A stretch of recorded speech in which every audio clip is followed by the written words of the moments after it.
अक्सर हम उन्हीं लोगों के हाथों अपना मजाक बनवाते हैं जिन्हें हम कमज़ोर लम्हों में अपनी सारी सच्चाइयाँ सौंप देते हैं। राधे राधे शर्मा जी की कहानी चैनल पर आपका हार्दिक हार्दिक स्वागत, अभिनंदन। मिडिल क्लास फैमिली में पली मीनू अपनी ज़िंदगी में सबसे ज़्यादा गुस्सा अपने पापा से थी। पापा के लिए उसके मन में नफ़रत के अलावा कुछ न था। आज वह 22 वर्ष की हो चुकी थी और खुश थी क्योंकि आज मोहित से उसकी शादी होने जा रही थी। आखिर उसे अपने बेहद स्ट्रिक्ट, कड़क और डिसिप्लिन्ड पापा से छुटकारा जो मिल रहा था। ये ना करो, वो ना करो, ऐसे कपड़े ना पहनो, उससे नहीं मिलना, आज तक एक स्मार्टफोन खरीद कर नहीं दिया था।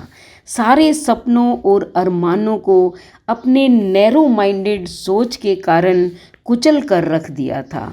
अब मैं मोहित के साथ अपनी सारी इच्छाएं पूरी करूंगी। मीनू और मोहित पिछले 3 सालों से एक ही कॉलेज में पढ़ते थे, एक दूसरे को अच्छे से जानते थे। मीनू ने डरते डरते अपने पापा से मोहित के साथ शादी की इच्छा जताई थी और पापा ने मोहित व उसके परिवार वालों से मिलकर हाँ भर दी थी। मीनू ने विदाई के समय पहली बार पापा को उसके गले लगकर फूट फूट कर रोते देखा, पर मीनू को पापा के इमोशन से कोई लेना देना नहीं था। जाते जाते पापा ने ढेर सारे गिफ्ट्स के साथ एक बंद लिफाफा भी मीनू को दिया। ससुराल पहुंचते ही सबसे पहले मीनू ने लिफाफा खोल पापा की चिट्ठी को पढ़ना शुरू किया। लिखा था, मीनू बेटा, मैं जानता हूँ कि पिछले 10 सालों से मैं तुम्हारे साथ बैड डैड की तरह पेश आता रहा। मैं तुम्हारे सामने स्ट्रिक्ट इसलिए बनता था क्योंकि मैं नहीं चाहता था कि तुम्हारा हाल भी सरोज की तरह हो। वह बहुत अच्छी लड़की थी, लेकिन फैशन और नकली ग्लैमर्स के चक्कर में उसने अपनी सारी जिंदगी बर्बाद कर ली। इसी कारण मैंने तुम्हें इन सब चीज़ों से दूर रखा।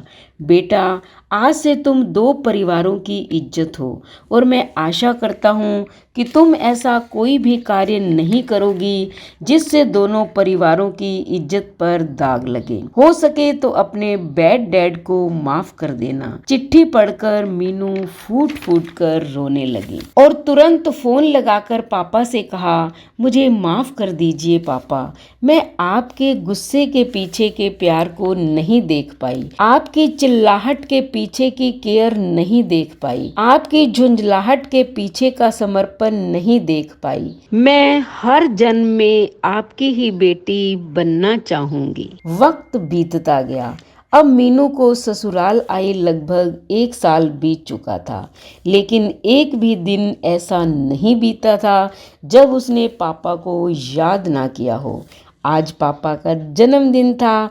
उसने शाम को केक लाकर अपने ससुराल वालों के साथ उनका जन्मदिन मनाने का प्रोग्राम बनाया। उसने वीडियो कॉल लगाई और चहक कर बोली, happy birthday to you my sweet papa. पापा, पता है मैं यहाँ रोज आपकी डांट व गुस्से को बहुत मिस करती हूँ।